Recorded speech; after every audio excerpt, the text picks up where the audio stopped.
A-E-I-O-U. Et c'est parti pour une autre vidéo de Diary with Vagabonde. Je m'appelle Alison Roussel et aujourd'hui, comme à tous les jeudis, je vous parle de voyage et de mes aventures personnelles. J'ai passé la semaine en Nouvelle-Écosse, j'ai adoré. Présentement, je suis de retour au Bercail, dans la vallée de la Matapédia, mais j'ai tellement aimé la Nouvelle-Écosse, c'est dans mon top 3 des provinces à visiter, je vous le garantis. J'ai fait 3 jours de camping au Cap-Breton, j'ai passé la fête du Canada à Halifax et je suis revenue d'Halifax jusqu'à Chéticamp où était ma voiture sur l'île du Cap-Breton en faisant ça sur le bord de la route. J'ai eu 6 livres, ça s'est bien passé.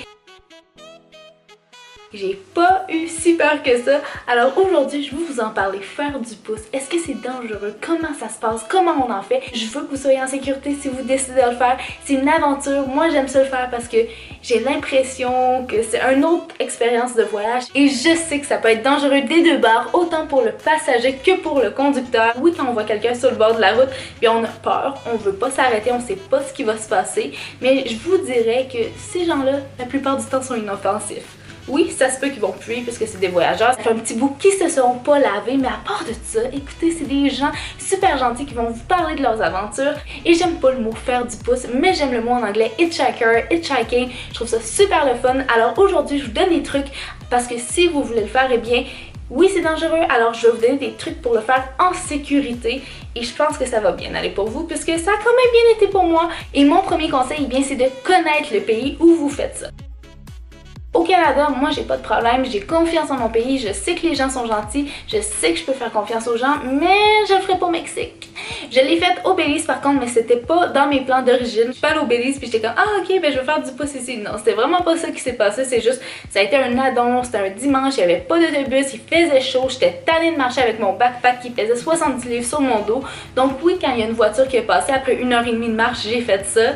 Puis le monsieur s'est arrêté puis hey, savez-vous quoi, c'était un prêtre qui m'a arrêté à l'église. Quand je suis revenue, eh bien, c'est une sœur qui m'a pognée. Écoutez, j'étais bénie cette journée-là.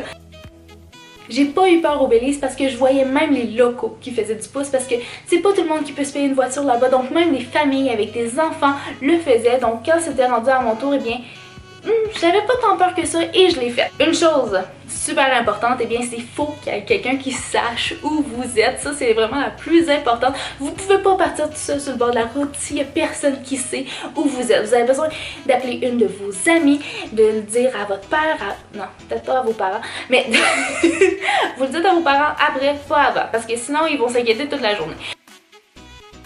Vous le dites à votre soeur, à votre meilleure amie, à votre chum, mais il faut juste qu'il y ait une personne qui sache où vous êtes puis qui vous dit je pars de là ce matin, je veux arriver à telle destination. Je sais pas combien de temps ça va me prendre, mais je vais te texter au courant de la journée pour te dire comment ça va. Au moins, s'il y a une personne qui sait où vous êtes, c'est le pas de nouvelles de vous après quelques temps, eh bien, elle peut avertir les autorités. Et la chose la plus importante, selon moi, pour votre sécurité, eh bien, c'est dès qu'il y a une voiture qui s'arrête sur le bord de la route, eh bien, c'est de prendre une photo de la plaque d'immatriculation. Vous pouvez le faire subtilement, vous pouvez le faire aussi comme vraiment évident, donc la personne sait que vous avez une photo de sa plaque.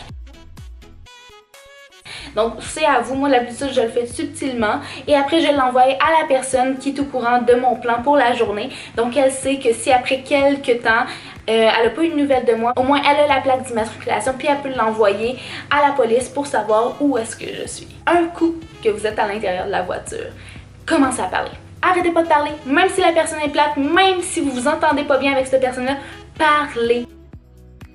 Parce que c'est important de faire une connexion, parce que si vous faites pas une connexion avec la personne, eh bien, il y a beaucoup plus de chances qu'il y ait de quoi qui va vous arriver parce que elle n'a aucune sympathie pour vous, elle te connaît pas, mais si tu apprends à la connaître, si tu apprends à connaître la personne aussi, tu vas savoir si elle est fiable ou pas. Et moi la plupart du temps, c'est quand les gens me donnent des conseils qui disent ah oui, moi aussi j'ai déjà fait ça, je te dirais de faire ça ou ça, là je sais que je suis en sécurité. Aussi quand les gens me disent t'as pas peur de faire du pouce, c'est dangereux. Genre là je sais que je suis en sécurité parce que les gens ont peur pour moi, c'est pour ça qu'ils sont arrêtés sur le bord de la route, c'est parce qu'ils veulent pas que n'importe qui me prenne. Et écoutez, ça c'est un fait que j'ai appris dans Grey's Anatomy, donc c'est peut-être pas super fiable, mais quand vous êtes dans une situation de danger, eh bien si la personne qui pourrait vous attaquer sait que vous avez des enfants, sait que vous avez un chien, une famille, un chat, des gens qui vous attendent, beaucoup moins de chances que de quoi qui va vous arriver parce que elle a de l'empathie pour vous, elle a de la sympathie, elle commence à vous connaître. C'est pas vrai qu'elle va vous étrangler à la fin de la journée parce qu'elle te connaît. Fait que là, Moi, je parle toujours, même quand j'ai plus de discussion, j'essaie de trouver quelque chose à dire parce que je trouve que c'est important. Puis comme ça, je sais si cette personne-là va me faire du mal ou pas. Et vous pouvez toujours, si vous ne trustez pas la personne, vous pouvez toujours dire « Ah, est-ce que vous pouvez m'arrêter ici? » Et vous pouvez toujours refuser aussi d'embarquer avec une personne si vous n'êtes pas sûr. Faites confiance à votre instinct. Si vous voyez une personne qui s'est arrêtée sur le bord de la route et vous le sentez pas, et bien dites « Non, c'est bon, je fais juste marcher, je suis correct. » Il n'y a pas de problème. Vous avez le droit de refuser, vous n'êtes pas obligé d'embarquer avec n'importe qui. Vous choisissez les personnes avec qui vous embarquez. Et après, ça m'est arrivé une fois ou deux que j'étais pas sûre. J'embarquais avec une personne, puis j'ai fait « Ok, est-ce que c'était la bonne décision? » Là, quand c'est le cas, vous mentez. Vous dites qu'il y a une personne qui vous attend quelque part, que votre chum travaille là depuis des mois, puis que vous allez le retrouver là-bas, ou votre blonde, je ne sais pas, vous mentez, vous inventez une histoire, vous pouvez même faire un faux appel téléphonique, vous dites « Ah oui, je t'ai embarqué avec cette personne-là, chérie, on se retrouve dans quelques heures. » Vous mentez. Et là, moi, c'est mon bout préféré parce que c'est là que je sors mes talents d'actrice.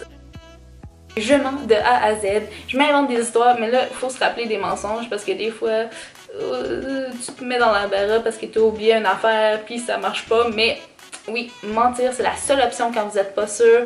Et comme je l'ai dit, vous pouvez toujours demander d'arrêter sur le bord. Si vous faites vraiment pas confiance, au final, dites « Ah, je suis bonne, tu peux-tu m'arrêter ici? » Tu fais arrêter la voiture. Et aussi, personnellement, eh bien, je traîne toujours quelque chose avec moi qui me met en sécurité. Et moi, j'ai toujours un petit poivre de Cayenne dans mes poches quand je fais du pouce. Donc là, je sais que s'il y a de quoi qui arrive, eh bien, j'ai toujours ça pour me défendre. Donc, vous pouvez traîner un couteau, vous pouvez traîner quelque chose, mais je préfère le poivre de Cayenne parce que le couteau, eh bien, ça peut se revirer contre moi. Aussi, ce que vous pouvez faire, c'est de composer à l'avance le 911 sur votre téléphone. Et s'il y a de quoi qui arrive, de le composer, de raccrocher.